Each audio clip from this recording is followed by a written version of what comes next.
Exactly. It's true. Is it odd being on this side of it? A little bit. It's not my favorite thing. I've done it before, but I always feel bad because I'm like, oh, I'm sorry I do this to people for like a living.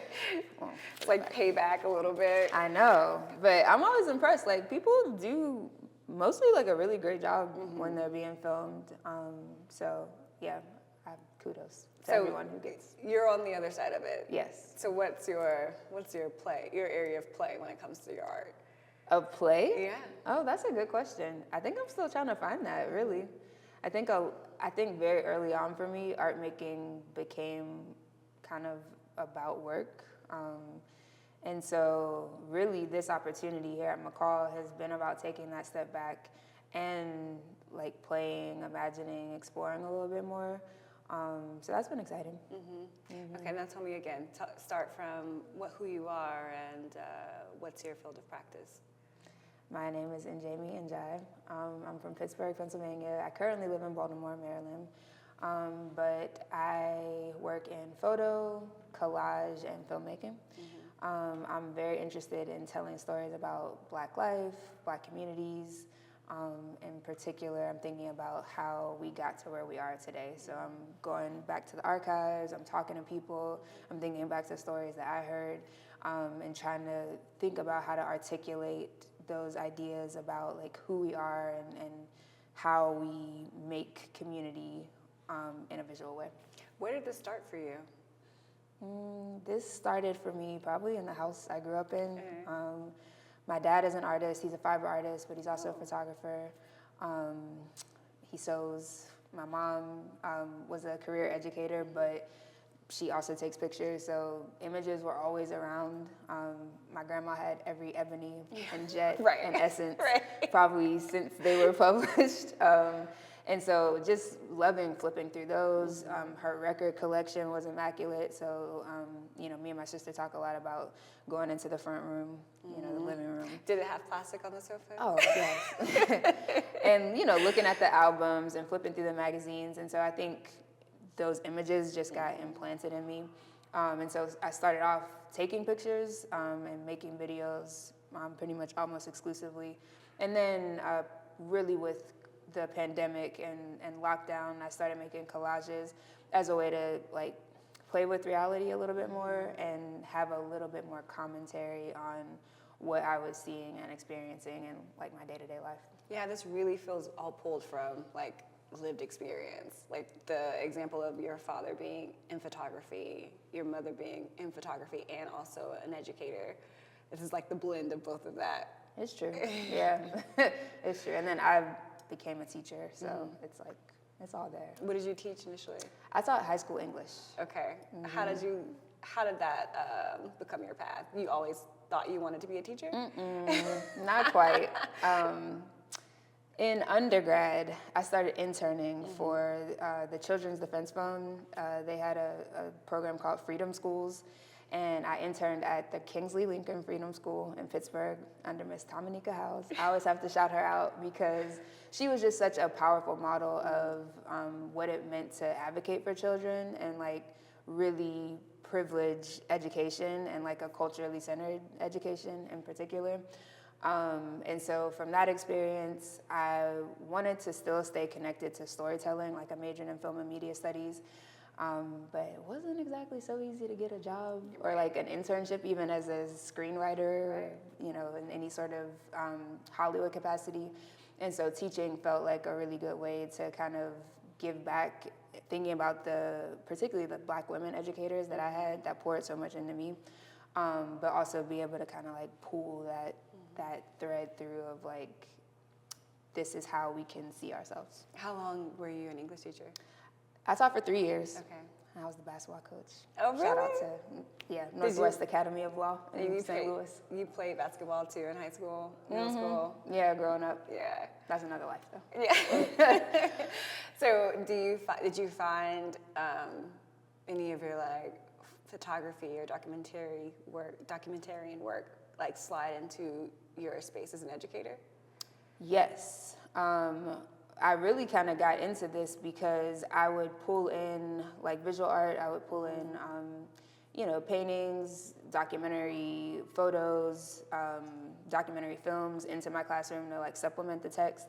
And the way that, my students would interact with it was, it just totally changed the dynamic of the classroom and just deepened the conversation so much. So I don't know why, but some little flash like popped into my mind, like, oh, it might be cool to like be someone making the type of images that, my students or other teachers could pull in to engage with. So how has that been since the shift from being an educator and actually exploring your artistry full on? It's been a long transition. I've now been doing this. I left the classroom in 2013, so it's been a minute, but I still, I like to stay connected to young people, education in some capacity. A lot of my friends are educators or doing like workshops, community-facing programming, so I feel like there's a nice way to still stay engaged, but my hat goes off to the teachers of the world. Right, I know. I feel like that's a recurring theme, right? Especially for artists. There's oftentimes someone that has been, or a couple that have been like catalysts and champions to kind of push you in the direction, and then it's like this pay it forward desire to continue doing that for the next gen. Yeah. I'm trying. It's like we're all learning as we go, and there are things that if I could go back, of course, I would probably like change a little bit, but really just I think my goal was to encourage my students to, see themselves in a positive light and know that, especially as predominantly Black students, like you come from an amazing place. Like, how can we lift that up? Well, it seems like your work is another form of like continuing that education space, right? Like using history, digging into the archives to connect to a visual language that feels around the context of what you want to say. Yeah, it's true. I think really early on, my work was about kind of providing a bit of a counter narrative to what was being reported in particular about Black women in Pittsburgh and the experiences that we were having. And, with that photo and video work, I was saying, it's not to discount the struggles that anyone has had, but we're more than statistics. Right. So what can I show, or like how can I contribute to showing a little bit more of like the nuance of our lives? And that just kind of continued. But as I started doing archival work, like my mom is like an archivist. She's like the family archivist. Okay. My sister, family genealogist. But as I started, so it was modeled for me how to go back. Some of my earliest memories are my mom, traveling down south with her with a tape recorder, and she's like interviewing, like our elder family members. And so I knew that is something that you could do, and that was something of value. But as I started doing more research about like Pittsburgh and Black Pittsburgh, it's like, oh, there's a lot here, and there's a lot here that maybe isn't spoken of anymore. So how can I bring some of these ideas to the surface? So what was that initial project? What was that called? That first project about Black women and girls in Pittsburgh was called Powered by Grace, Musings on Black Womanhood. Had a little colon. I like a two-part. Powered by Grace. And so was this a film?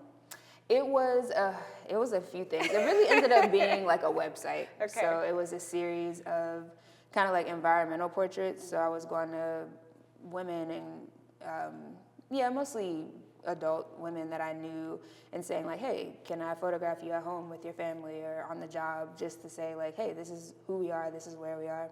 I was also making portraits on the street of Black women, and with every picture that I took, I had my recorder, and I would just ask everyone, what does Black womanhood mean to you? And so on the website, I paired the images with like text excerpts. And then it was a micro documentary series. I interviewed 14 Black women and like stitched their interviews together just to allow them to like verbatim comment on their own lives. Oh, that sounds amazing. Thanks. So how is it evolving? What are you hoping to kind of like transition into now? Now I am thinking about a lot of things. I won't say I'm going back to the basics or back to ground zero in my work, because I think I've learned and done a lot that I don't want to just kind of leave by the wayside. But I'm thinking a lot about like making by hand. I've always cut out images, but a lot of my processes have been kind of digital. So I'm thinking about, you know, printmaking, about sewing, about maybe even like cutting wood, thinking about how to like really integrate my hand more in the work as a commentary on kind of, again, the nuances of Black womanhood. There's a labor piece in there. So, yeah, I think I'm just tinkering around with mediums and kind of what other vehicles can there be for the stories I want to tell beyond just necessarily like paper. Yeah, well, I mean, it sounds like that the physical process is mirroring your like the mental process of how you go through things. So like, you know, at some point we all start with what we know, and we're a generation of digital, right? So it's easy to kind of get in there. Yeah. But even the same way that you like to revisit all these old magazines and, you know, heritage pieces, you're also bringing in some of that, the tacticality. It's true. I think there's something important to the tactile, and I'm just kind of making my way through it. It's nice to just be able to play, like you mentioned before, or just kind of expand my mind beyond what I thought I could do. So this is definitely an opportunity to take a little bit of the pressure off of myself and just be a little bit more flexible and see where that leads. How do you land on places of focus? So, I mean, I feel like the broader, like more general space is around Black women and like currently at least perceptions, messaging, how we have internalized or how we've been perceived in time, right? But taking that to the next level, like how do you land on the conversational topics that you want to be in for your work? Yeah, good question. It's funny because I guess this Black womanhood piece has kind of bookended my work. That's what I started with, and that's what I'm coming back to now as I'm kind of like starting on a new chapter. But all that time in the middle, pretty much, the last 10 years, I've been doing a lot of work in the Pittsburgh region, be it through exhibits or like public art projects, where I've largely been in like collaboration with community or you know, brought in to make a piece of work about a specific person or area. So I've worked on the neighborhood level, I've worked on the regional level, I've worked on the city level. So I would say, yeah, a lot of my work has been place-based. But again, thinking about experiences within that place.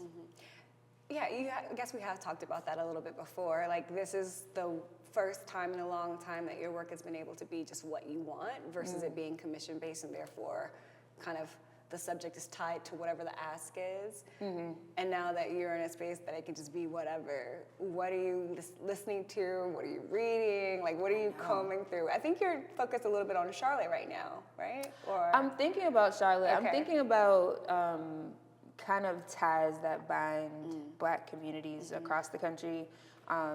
You know, I have to travel a fair bit, and I just see so much of the same thing in terms of communities that have been erased or like greatly diminished because of like external city or regional policies or national policies. So that's something I'm interested in, but not to say like, oh, look at all the bad stuff that's happened, but hey, like, look what so many of us have had to endure. Like, how can we use this common story to come together, and like, what are those ties that bind? Because anywhere that you go, you see community, you see love, you see people working together, you see people building amazing things. The question is like, why do people have to fight so hard to make a life sometimes? And still fighting so hard. Yeah, I think it's interesting in a time now where history is kind of being forgotten or erased or just intentionally not appreciated. I think your work is doing a lot of that. Thank you. Let's remember. Let's pull it forward. Yeah, I think it's important to remember because, you know, again, in these archives, you know, I'm reading articles from like the 1920s that could be written today. Right. They're talking about the same thing. So history is cyclical. It does repeat itself. And I think if we understood that we weren't necessarily the first people experiencing some of what we're experiencing, we would understand that there's a precedent, like there are maybe models for how we get through this moment, and maybe how we come out better on the other side. So is this your first residency? Have you done multiple residencies I've done before? residencies before. Yeah, how do you usually approach each of them? Like, does it vary? It varies. Yeah. It depends on the residency. Like sometimes I'm going on a residency to complete or like to work on a specific body of work. Sometimes it's more about like, okay, get to know the area, you know, like have that social piece and kind of get to see what's going on in a given place. But I think this has been nice because it's a little bit choose your own adventure, but the studios are beautiful, so it feels nice to like come in here every day and really be able to focus on the work, but also be able to go out and get to know the Charlotte community a little bit better. Yeah. How much does collaboration play into your work? Do you find that you are more in a solo space when it comes to the things that you work on, or do you pull? It depends. Yeah. Yeah, I do find myself, even when I'm like out like gathering information, like anytime I'm interviewing people or making people's image, I think of that as a collaboration. Like you've given me your time, your energy. There's an expectation of me, or like I expect to do you a solid. Like I want to make something that honors that time. But in terms of like the actual logistics of bringing stuff together, more so it's solo. I do find myself taking a lot of time. I'm just like mining through ideas. I mean, just again and again and again, reworking, tinkering, playing around, just trying to find the best way to articulate a story. And so, yeah, nobody else would want to put up with that. Well, it's very cerebral work, right? Yeah. So it's like inside the mind. And I feel like that's kind of sometimes hard to translate to the next person. It's true. I would just translate it as like challenging, like do not enter. Right. But I mean, to your point, a lot of your work includes other people because they are the subjects of the content that you're pulling together. Even historically, like I think it's important to try to honor the people in the archives, like who might not have a voice today. And I'm not the voice, right? Like there are many different interpretations of these historic texts, but I want to try to do my best to kind of honor the substance of these people's lives. Okay, I'm going to ask about a specific piece. I mean, not from my side, but your side. Okay. Is there a specific piece that comes to mind when you talk about telling stories and really trying to, you know, represent it right? Is there something that comes to mind in a past piece that you really enjoy digging into and getting the story out there? I would say, well, I don't have any favorites. But They're all your favorites? That's fine. No, I think something that I saw have a real tangible impact was a public art project that I did in Pittsburgh called Hill District, another colon, Homecoming, USA. And it was a like community source kind of collaborative public art project where I basically set out to tell like a people's history of Pittsburgh's primary like historic Black neighborhood. And so I was going out in the community doing oral history interviews. People were donating images, so I was like scanning pictures. Tons of like archival research, and it all came together in the form of like 4 public art installations, and also I did a digital archive where I paired like excerpts of the oral history interviews with the photos, and also made like this interactive map. And people really like connected with that. Like people still will tell me like, oh, like I loved that installation. And with the public art installations, it was putting Hill District residents, like past and present, on these like big installations on like buildings and infrastructure in the neighborhood. And yeah, people were kind of like moved. I was moved that people were moved. That's what I was gonna ask. So Yeah. what's the feeling for you to see people engaging with it? It like was that? really beautiful because I think when people saw people they recognized, it was just like, oh, thank you for seeing them in the way we've always seen them, right? And the whole idea, I mean, this wasn't the explicit thought when I was doing it, but as it came back to me, it was like, oh, like these folks are bigger than life in the community and like to other folks in the community. So yeah, let's blow them up and like actually make them like larger than life. Yeah, so it sounds really immersive, but there's also something really amazing about being a projector for people who often aren't seen. Yeah, and I feel like that's probably pretty inspiring. It was really nice. And look at you being all humble. It was nice. It was good. I feel very humbled by that. But I think it's really an extension of like how we see each other. Right. And even if, you know, somebody doesn't get a monument, doesn't mean they aren't like monumental. Right. So I feel like we've had our personal conversations around a lot of your work has been community-based and outward. What about when it comes to like how you think about or share work around your family? yeah, that's happened. Yeah, I made a book about my family's story in Pittsburgh called This Is Where We Find Ourselves, and it was an installation as well. I mean, I think a lot of my work, definitely that project, is me just trying to understand like what has happened here, because even though I grew up in a really beautiful, really nurturing Black community in Pittsburgh, like I know that it's been kind of, my mom had a very different experience. Right. Like she grew up in a different type of community right outside of Pittsburgh. You know, our numbers have dwindled. The places that we can go to gather have dwindled, and I'm like, I want to tell a story. Like I want to use the land. Like I want to use the infrastructure to understand how we got here, but still hold up the fact that like, you know, we're still here.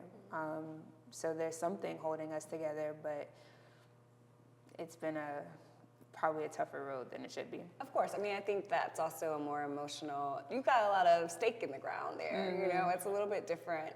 And I guess to that point, the role that you kind of have placed yourself as like this storyteller and this preserver of history, but also projecting it forward, like how does that impact you on like a daily, like are you able to approach your work very like objectively, or is it really emotional when you're kind of in it?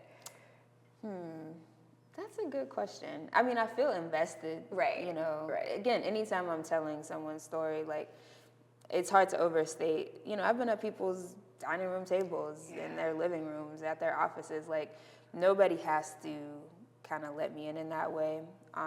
So it is it's humbling. I try to approach it like that.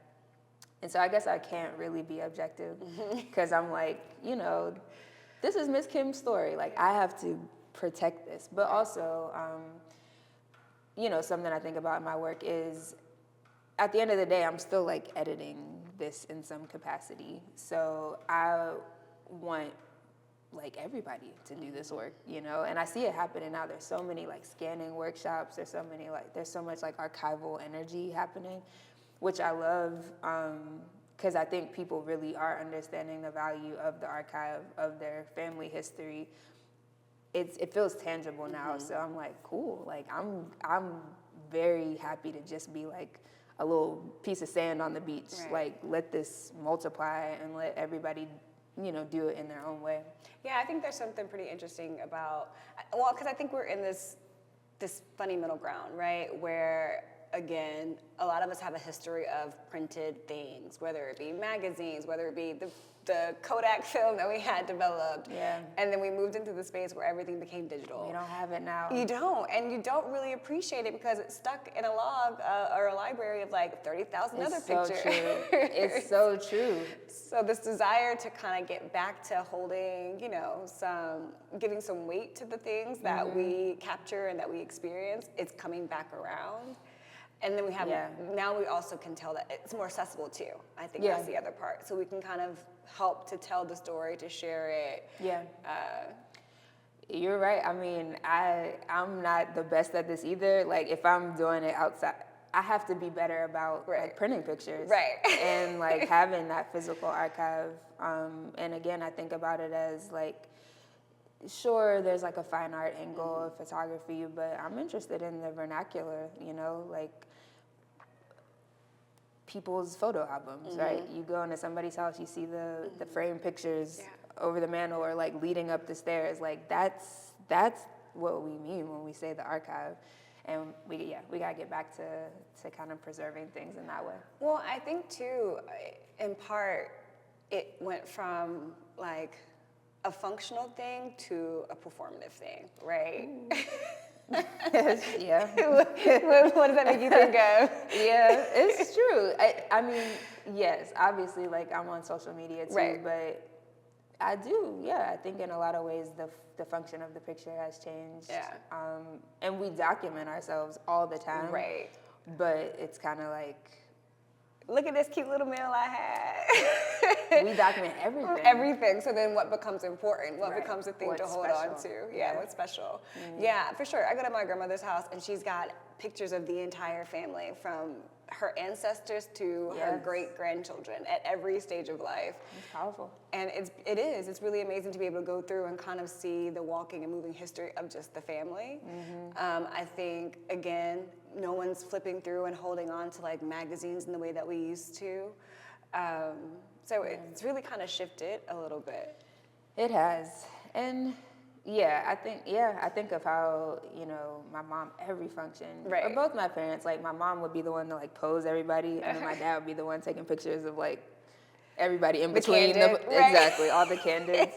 But I think about how, you know, again, it's a testament to the ways that we've seen each other. Like we wanted to document ourselves, and we still do. It's just, I think, bringing back that piece of like, have something you can literally hold on to, because you know, the cloud could go down, or like your phone could break, or you know. And we've seen the glitches of like power going out, life stops, you got doomsday people all prepped, but you're not really thinking about those stored memories. Okay, if we go back to like back in Disney, your days. Not the Disney. What was like the first piece of like work that you did? What's your first memory of creating something? With my dad. Yeah? What was that?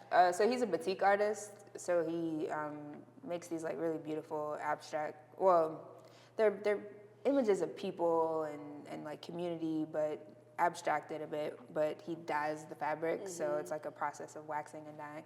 And so I just remember being on the back porch with him, and he'd be like, "Okay, you wanna make a batik?" So I'm probably like pretty young when I would do that, but I probably, maybe even before that, remember just drawing on like my mom's pantyhose, like the like stiff backing. Yeah.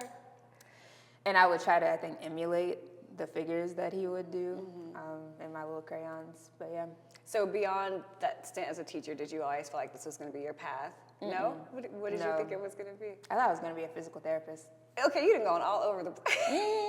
that I went to college to become a physical therapist. And that was connected to your basketball life and career. Being hurt. Oh, yeah. And being in PT a lot. I was like, oh, this is cool. I could do this. But I took chemistry and I couldn't do it. It was not good. It wasn't quite the calling of this. It was the I needed a backup plan. Avoidance of that. Exactly. That was not going to work out. So, yeah. So what do you think you want to tackle beyond this while you're here? Well, tinkering with some things. gonna probably head to the wood shop. Have you been in the wood shop before? Or have you Eighth grade. done woodworking? You had it in school? Mm-hmm. Oh, that's good. Mr. Lovejoy. Shout out to him, wherever he is. The way you're remembering these names. Yeah, well, I don't know. I actually really liked it, but I never did anything like wood related again. But I taught myself how to sew, or I'm learning how to sew, because I want to do some, I'm working on some pieces that are like printed, but integrating like textiles. Mm-hmm. So that's been cool. And I'd say those are the two biggest kind of like departures, leaps. Yeah, and they're still like formative. Mm-hmm. But again, I think I'm just excited about thinking outside of like the box that I maybe put myself in. Right. So what is your plan for the wood workshop? What do you think you're... I know you, okay, no, top secret. No, I was literally just meeting with Renee, and she's very generous and has some very good ideas. But, you know, thinking a lot about materials and how those can tell a story or like kind of advance a concept. But yeah, I'm tinkering. Yeah, oh, that's fair. You know, I'm over here trying to get the exclusive. No, yeah. Let's come back to this in a year and see how. Next week, we'll be back here next week. See how it goes. See how it goes. Yeah. So what? I feel like there are a couple pieces outside I wanted to ask about.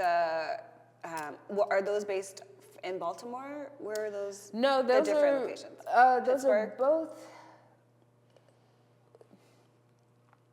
Pittsburgh-ish based. What do you mean? Pittsburgh region. So to date in my collage work, I've always used a combination of images that I've made and found images like this. And so all of the images that I made in those two series are from Pittsburgh.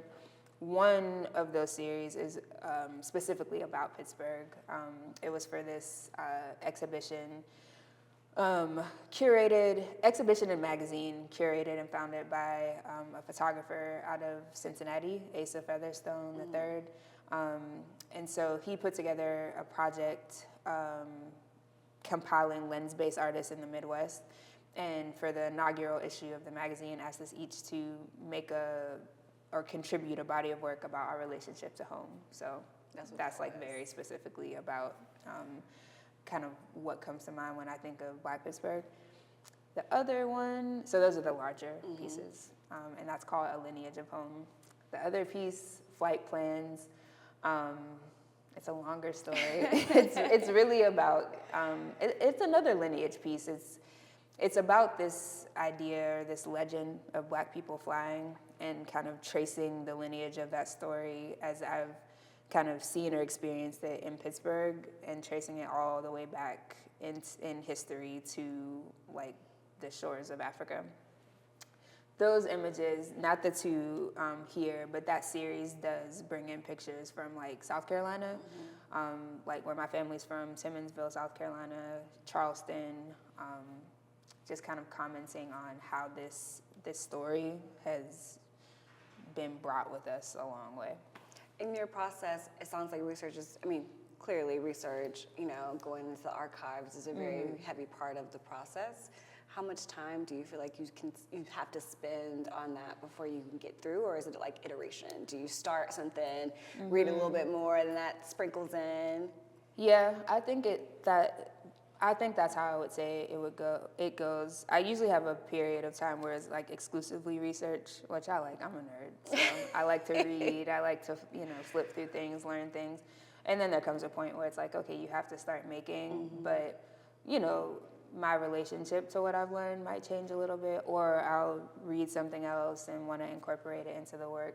So I would say with the research, it's like how oftentimes it's not explicit in the work. It's just kind of how it informs. Like I'm coming from a place where it's like, oh, I've learned a little bit about this place or this person or this event. Let me see if I can embed it in the work in some way.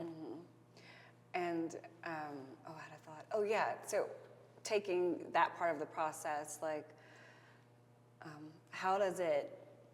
Oh crap, I forgot my thought. It happens to me all the time. Like all the time. Oh, yes, that's what it was. Thank you. You didn't do that. But so now that you're here at McColl Center, again, you don't have something that's specifically project-based that you're working on, and you're just free for all in some ways. So how do you structure your day as an artist here? Well, I think the first thing I did was I knew that I wanted to, I mean, really at the most basic level, like get outside of the frame. So whereas traditionally, like I've had a certain amount of like surface area, I've literally had like a panel or like an amount of space I could work with. I was like, okay, let me just break into that a little bit. So I started just making these like studies or mock-up collages where I was not dedicated to like a rectangular panel.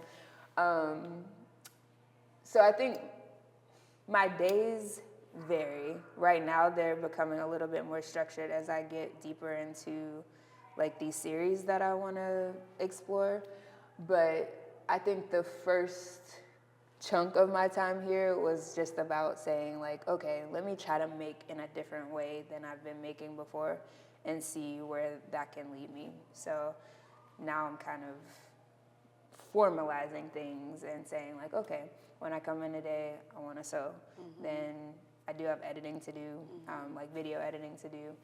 Then I'm gonna take a chunk of time and I'm gonna look through these magazines. And even if I have to just like stare at this for like an hour, I'm gonna just try to move things around and think about how these images do or don't work together. And that's another thing. Sometimes it doesn't work. Like sometimes the there is not there. But through that process, if I can understand more what I'm looking for or what I'm trying to accomplish, I think now I'm getting to the point where I can say, oh, maybe this requires a different material, maybe this requires a different method, and here I can like email someone and start to like pursue that. But it sounds like every day you're finding a way to like to come to the table. For sure. Yeah. For sure. And just trying to be a little bit, I like routine, and just trying to be a little bit disciplined in that practice of like coming in, and there's always something to do, but how can I like deepen my knowledge today, or how can I just try something new? I think that's important. You said you walked away from teaching mid-2000s, right? 2013. 13. Yeah. And so since then, you've been really just focused on your artistry? Yeah, I took a little bit of time to travel. Like I went on a backpacking trip. Right. And then I started apprenticing for like a local filmmaker. And that rolled into me like making my own work. So yeah, since pretty much like 2014, early 2015. So as an educator, once an educator, probably always one. But as someone who knows what it's like to kind of have that routine and structure from like the day to day, is that kind of your, if you were to give some words of wisdom to like younger artists, is that it? Like coming to the table, creating a structure for yourself? That's a good question. I don't know if I would be the best person. I think my days do differ quite a bit, depending on the project that I'm on, you know, the commission that I'm working with. Sometimes I'm out in the field, sometimes I'm at my desk just trying to put it together. Can you? Okay. Sorry. For me, it is helpful to have some benchmarks in a day that I could start off with. Like I always have to like have breakfast. Shoot, actually after that, the day could go anywhere. But I think it's nice to be able to have those things that ground me a little bit. So. I mean, I asked that because you mentioned sometimes something doesn't work, right? Sometimes there's a moment of potentially feeling stuck, right? Oh, so that I guess happens a lot. So how do you work through that? You don't? You do? Any project that you've ever seen that anyone will ever look at from me, know that that probably came with some sort of like mini breakdown. Oh, of course. But you know, it sounds cliche, but I guess after a breakdown can be like a real breakthrough. And what I generally find is I can be very set on things going a certain way, looking a certain way. Like if I have it in my mind, I'm like, I want it to look like this. and I push towards that goal, I can get frustrated because maybe that's not what the piece wants to be, or maybe that's not what the project wants to be. Maybe that's not what all the information is actually telling me. So that moment of frustration, that moment of, I can't go any further with this, it's probably real because I can't go any further with it in that iteration. So I have to like take a step back. And oftentimes it's just a very small tweak, like very, very small tweak, like literally placing a figure in a different way or changing the order of something, and everything opens up. So I think it's just being able to persevere, but also being able to change the approach when you need to. And do you find that's becoming easier for you to kind of let go of that initial vision and be more open to? Just now. Yeah. I'm just learning that that's what is happening. That's what was happening to me. And yeah, I mean, sometimes I just hold on so tightly, and it's like, well, you gotta loosen up a little bit and let the thing become what it wants to. Oh, I feel like it's probably the maturity in the art practice itself, right? Like being open to what might feel a little bit more intuitive, a little bit more connected to what you're working on in the moment. And maybe that's even a part of you being a little bit more tactile with the work, because that's a very responsive place to be. It's true. I think that's a part of it. And I think also, you know, coming from like a documentary background and kind of like making images of like what is there, what exists, combined with working with found materials, it's like, you know, I probably could paint. That's not really what I do. Like, could draw, that's not really in my wheelhouse right now. But sometimes I feel like, oh no, like, what do I do with these materials that I have on hand? But I think, you know, looking at these materials as just that, as materials, they're like maybe brushstrokes or like anything that you might try to put together to build an image. But yeah, that piece about not holding on so tightly has been big, because I can be very like regimented and wanting to present things like a certain way, having a certain like polish, or like I really like clean lines. Like I like images to look a certain way, but I'm learning like, okay, maybe there's another direction. And I think being here has been about what stays, what goes, like who am I like actually as an artist, like how do I see like what's central to who I am, and kind of like what I want to make, and what have I just assumed that I am, or what have I just kind of married myself to that doesn't necessarily need to be there. Well, I think you spoke about this a little bit earlier, but your interest in, you know, stepping outside of the lane that you've currently been pushing forward in, to like sewing and woodworking, and just really using your time here as a place of exploration is going to be really fun to watch. Yeah. Well, I mean, you encourage that. So at first maybe, I don't think I pushed back against it, but I was like, well, me, like, I know what I want. It wasn't even so. A little bit was, I know what I want, but a little bit was, well, how am I going to take my practice and apply it in these other ways? Like, I just, on a quick glance, didn't see it for myself. And who knows where this will end up. Like, this could be an experiment that fails, or it could be something that opens up a totally new lane for me. But it's really just the opening up to that is exciting, because why not? Right. I feel like that's gonna be the question of your time here. Why not?